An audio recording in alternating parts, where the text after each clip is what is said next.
Okay, so our speaker today is our very own multi-talented, insightful, wise, and shining, note the light, friends, Richard Inman. Okay, Rich, take it away.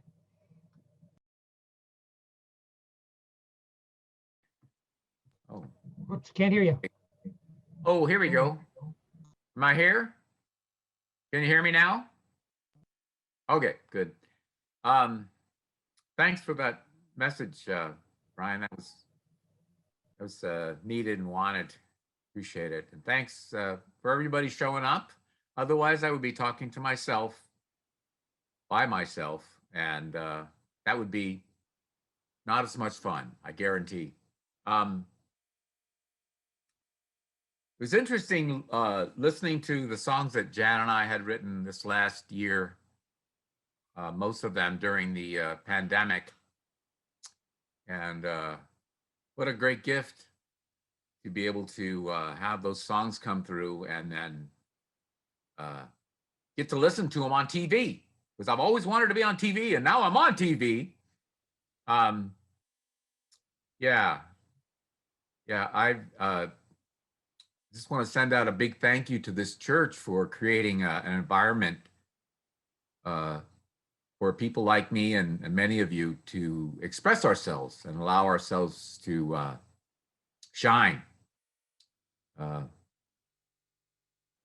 Janice has been a great addition to my life, and she's a wonderful lyricist and creative force. And it's like, wow, where did she come from? It was like it was magic, and it continues to be magic. I just want to thank the church for creating that environment for us to bathe in your love light. Appreciate it. Beautiful. Um, So today's talk is about being in the way, which some of you have figured out has two meanings. One is things getting in the way, and the other is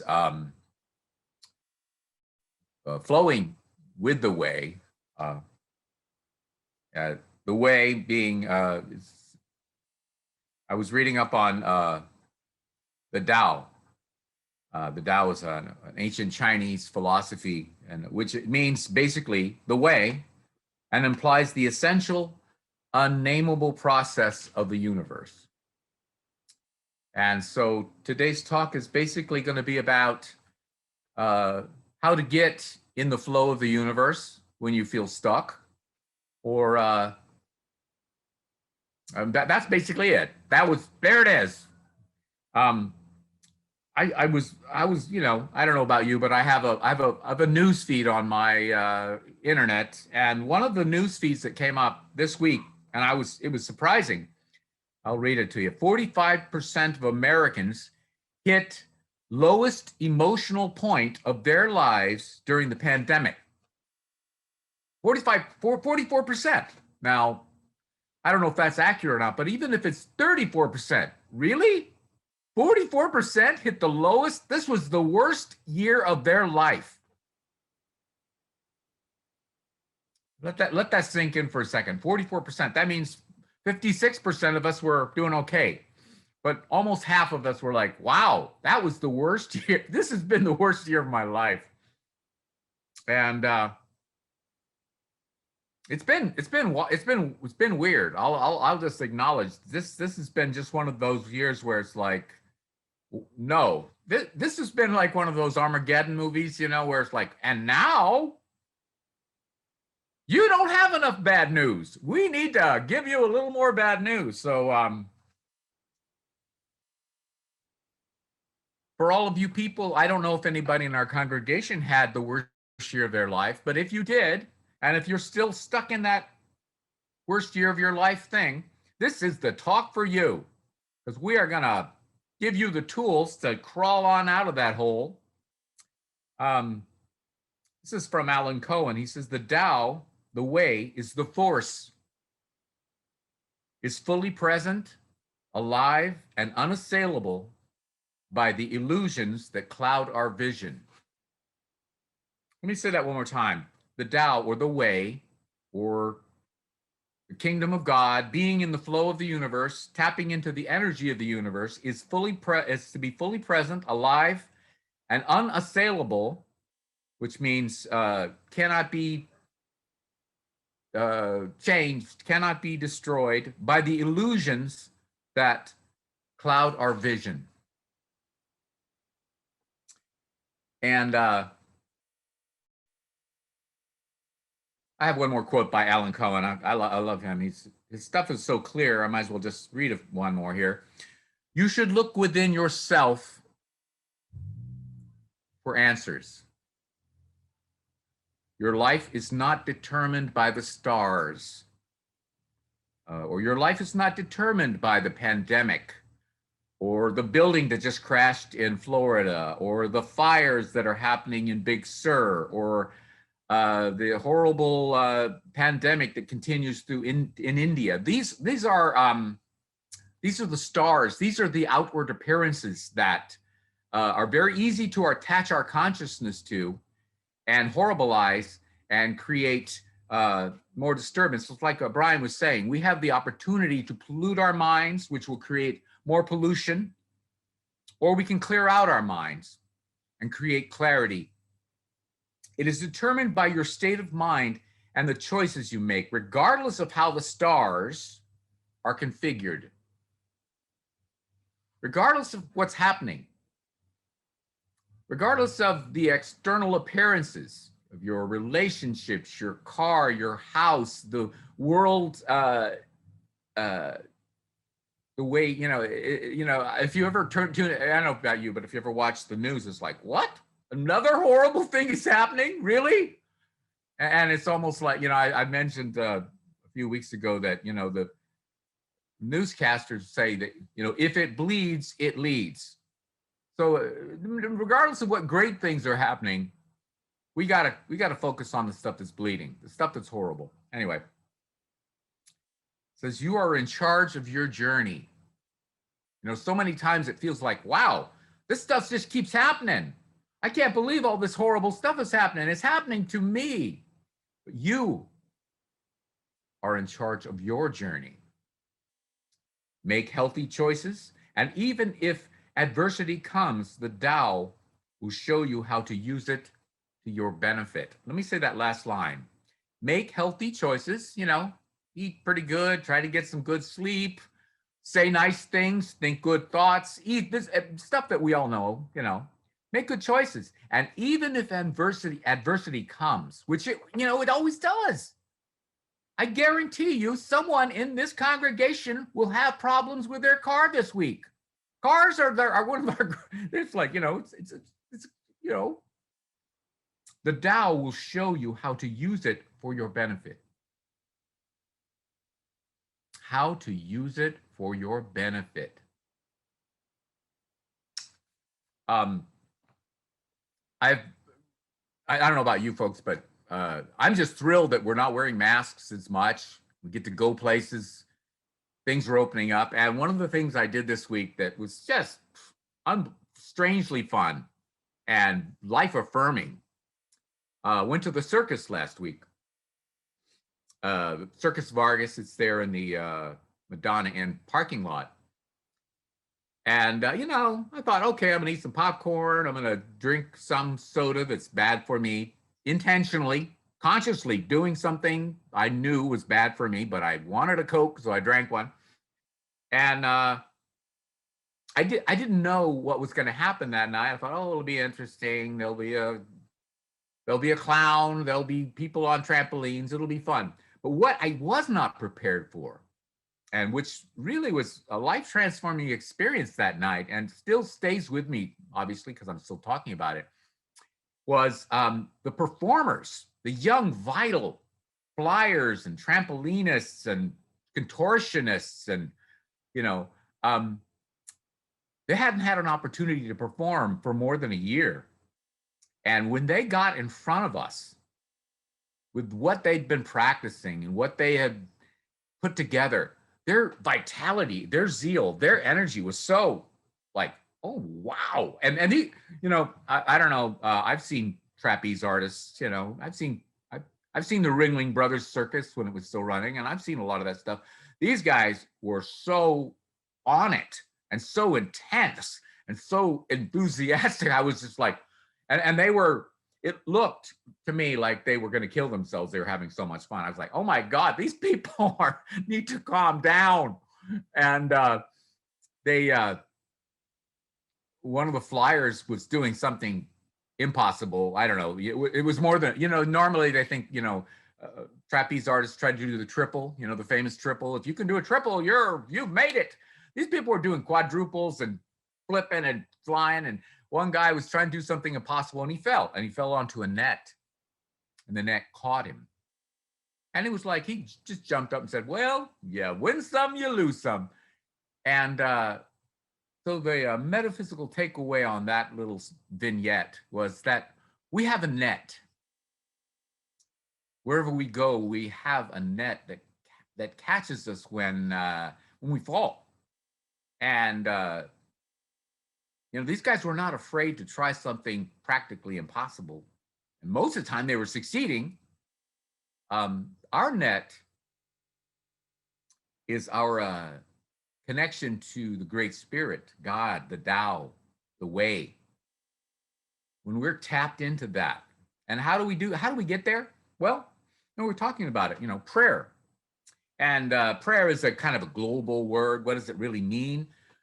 And I'm always trying new methods of getting in touch with my deeper, more connected spirit. Recently, one of the things I've been doing is I wake up in the morning and I put my hand on my heart and I get in a comfortable position and I follow my breath. And I just open myself to good. I affirm that the Great Spirit is filling me and sustaining me. And it's not I'm giving it language right now, but when I'm doing it, there is no language. I am just opening myself to the Great Spirit. Joel Goldsmith, the famous metaphysician of our last century, who was famous for he was a healer.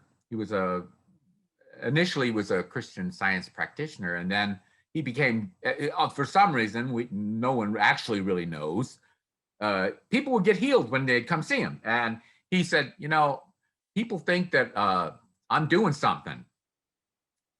He said, but when people come in with their problems, usually some illness, relationship problem, financial woes, the basic human problems that we all have, he would just sit calmly and see life as it is, which is things are in divine order. He didn't focus on the problem. Because quite often when we focus on the problem, like, oh gosh, I've got this illness, or my car's not working, or my relationship's falling apart, or my house burnt down, or whatever horrible catastrophe happens, which if you live long enough, you've had a few of those. He just focused on the wholeness and the spiritual connection that we all have and that he had. And he was reinforcing that context for that person's life. And people would walk away and be healed. So all of a sudden, he's very busy.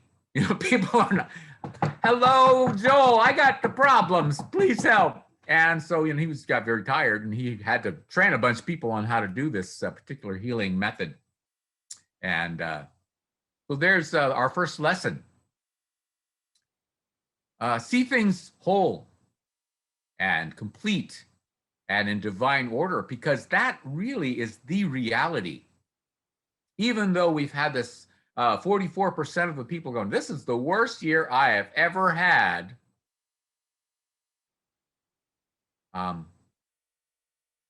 We are still being bathed in the light and the consciousness of the Great Spirit.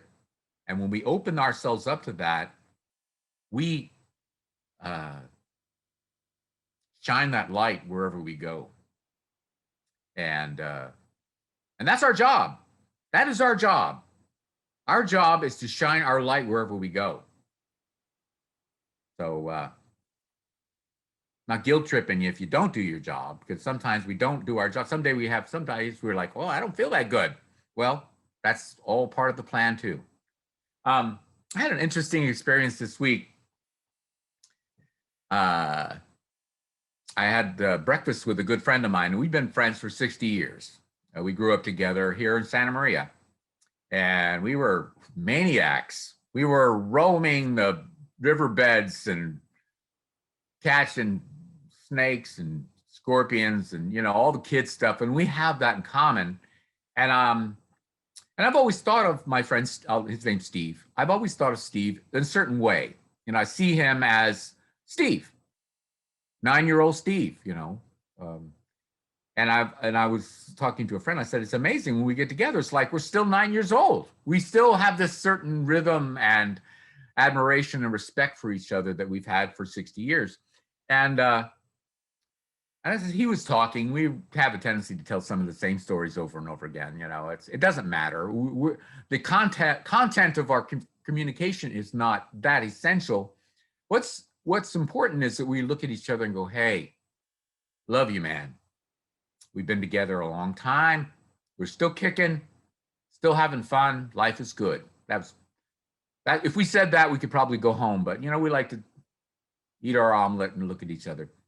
And at one point, I was looking at Steve, and I realized I had these judgments about who Steve was, how he interacts, how smart he is, how smart I am, who plays best basketball. I have all these judgments about, you know, he's a better basketball player than I am. Anyway,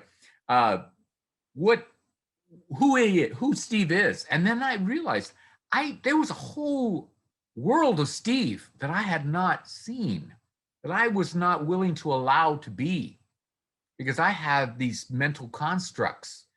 And so that's another lesson about the power of wow, is that realize that we don't really experience the totality of existence when our mind is filled with preconceived notions. I remember when I was going through nursing school, we were studying different levels of development, and one of them was around, I think, 6 to 8 months. Humans develop a thing called object permanence. You know, before that, you know, if you do peekaboo, peekaboo, you know, the kids are like, oh my God, you showed up. Where were you? You know, there's that thing. And we have to be taught. We have to learn. Objects have permanence. People will stick around. They'll be, you can imagine that they'll be there next, and they will be there. But one of the, this is my theory, one of the deceptions about creating object permanence is things are not that permanent. We are all in the process of evolving and becoming something new. And one of the gifts we can give each other is the acknowledgement that, hey, you're not just you that I saw a few minutes ago. You're something, a new vibration, a new creation. And when we allow ourselves that gift, we create a context for that person to be something new and grow. I think I've mentioned before, I belong to a theater troupe, and one of our mottos, and I love this motto, and I'll say it again for those of you who were not here a few weeks ago: treat everyone like a poet and a genius. When you start to look at your mate or your dog or the guy talking on the internet at the Unity talk, and you realize, hey, that's not the same guy that I knew a couple months ago. Something's different. He's way much handsomer. Let's face that. You know, I'm getting better. This is one of the self-talks. I go, man, you are really rich. You are really getting better looking as you get older. Men really do age well. You know, this, you know, I like to say positive things to myself, because some days I'm like, okay, you're getting the old man neck. what's that all about? You say things to ourselves. And here's a little bit here. Life is not a journey. Life happens now, and we tell ourselves stories about our life. Make yourself the hero of your journey. My mom, who passed away a couple of months ago, one of the things I loved about her is that she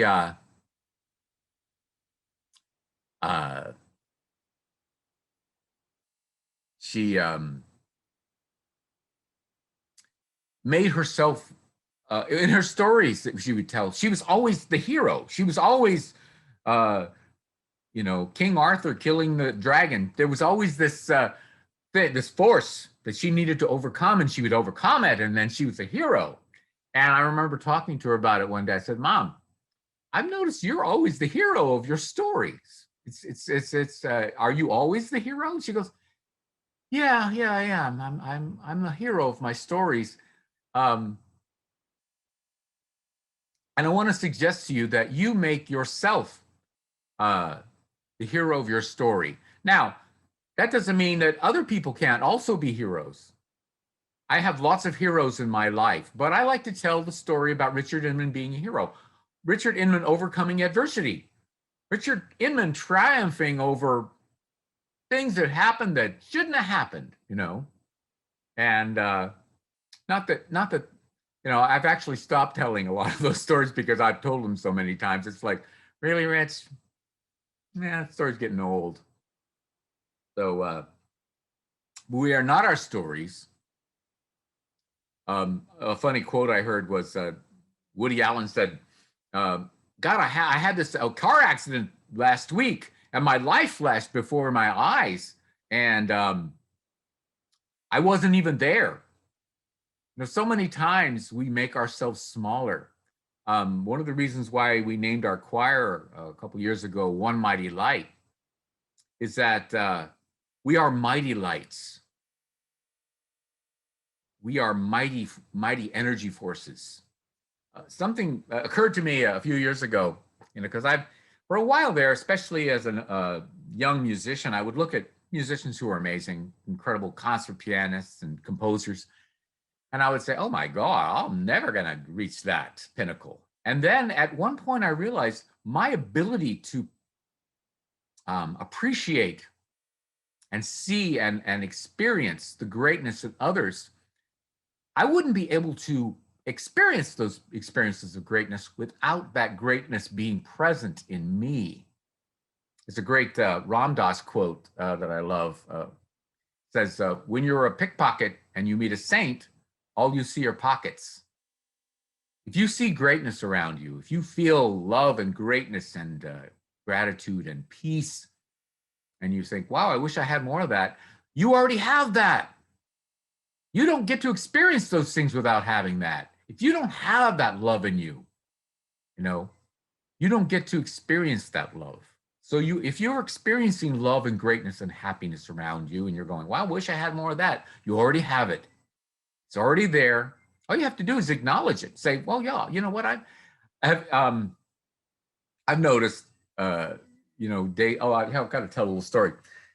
I'm going to try not to go over here today. I don't know. I forgot where I'm at. I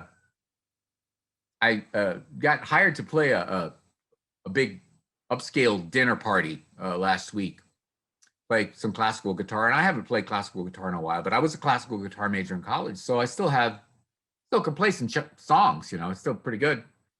I'm playing, and I'm off to the side. All the people are having their dinners, and once in a while, a woman would come along, give me a hors d'oeuvre, and I'm like thinking, wow, where's my girlfriend? I'm all here. I'm here in this party all by myself. There were some people I knew, and I talked to them, but I was kind of feeling like, oh, I'm the lonely guitar player. And I was playing underneath this beautiful lemon tree. And I looked up at the lemon tree, and this lemon tree was filled with lemons. I mean, it was weighted down with just big, beautiful, juicy lemons. I was looking at that tree, and the sun was shining, and And I thought, man, that lemon tree is doing lemon tree way better than I'm doing the classical guitar. So I started bearing down, playing a little better, and being fully, endowing my guitar with my music. And then the wind came up. It started getting a little chilly, and my hands started getting cold. I'm like, oh, it's cold, and I'm playing guitar. And then I noticed that there was a spot right underneath the lemon tree that was in the sun. So I moved my chair over into the sun. And the sun beamed down on me, and the lemon tree was lemony smells, and someone brought me over a delicious hors d'oeuvre, and I ate it, and I'm like, there's a little metaphysical lesson for my talk. We always have the opportunity to move our chairs into the sun. We have the opportunity to move. I love that fifth principle in unity. Action is required. One of my other favorite quotes this year is, the antidote to despair is action. And quite often it's not a big deal. All it could be is just moving your chair into the sun. I read this article earlier this week. It was saying the reason why humans and mammals and some other creatures have brains and trees don't have brains is because we move around. And trees, they just pretty much stay. They move very slowly. They grow very slowly. That brain of ours, meant to move, meant to go to the circus. If you haven't been to the circus, do it. If you're thinking about doing it, do it. It's amazing this year. These guys are incredible. Got to go. I'm going to just end with this last story, and it's about love. I don't know, 25 years ago or so, got a chance to go to the Caribbean and do some snorkeling. And we went to a place called Isla Mujeres, which means Island of Women, which, how can you lose there? And we're snorkeling around. This guy taking us around a little boat. And he said, I want to show you guys something unusual. So he took us over to this isolated part of the island. And there was a caged off place where this little boy, he must have been 12 years old, had this really large nurse shark. Now, nurse sharks are supposedly not violent towards humans. That's the rumor. And he was offering you to come in. You could come in this cage and you could play with the shark. And it's a 10-foot long shark. it's a huge shark. And charges you 12 pesos, which is a lot, like $1. So, and I was on vacation with Bob and Therese. And Therese, I said, Bob and Therese, let's go. And Therese, being the sane person that she is, she goes, jumping in a cage with a shark, probably not a good idea, Rich. I'm like, what? How often do you get a chance to jump in there and play with a shark? So I jumped in the cage, gave the guy some pesos, playing with the shark. And this shark is just real sweet and docile, but he's huge. And so I thought, I'm going to give this shark a hug. So I'm giving this, I could barely get my arms around this shark. I'm giving this shark a hug. I'm like, okay, Rich. But it just felt like, oh, big, strong animal. Whoa, that feeling. And the shark did not like it. And the shark just went boom and just knocked me back 5 feet. And I was realized, this shark is solid muscle. It's incredible. And so I just wanted to tell that story because it's so bizarre. But the metaphysical takeaway is all about love. I was giving that shark something I thought was pleasurable for me. I thought the shark didn't mind. Shark did not like being hugged. I was going to name this talk "Don't Hug Sharks." Maybe next time. I want to talk a little bit about love and what it's like. Love is an action word. And this is a quote. I think this is from Alan Cohen. Love needs to be nurtured and fed to survive. And our suffering also survives because we enable and feed it. Sometimes we ruminate on suffering, regret, and sorrow. If we're feeding our suffering while we're walking, working, eating, or talking, we are making ourselves victims of the ghosts of the past, of the future, or our worries in the present. And we are not living our lives. And so I'm going to end with this quote. It's a Jesus quote. Love is patient. Love is kind. It does not envy. It does not boast. It is not proud. It does not dishonor others. It is not self-seeking. It is not easily angered. Keeps no record of wrongs. Above all else, guard your heart, for everything you do flows from it. And then this is like a new commandment that Jesus gave us. Love one another as I have loved you. So you must love one another. And so it is.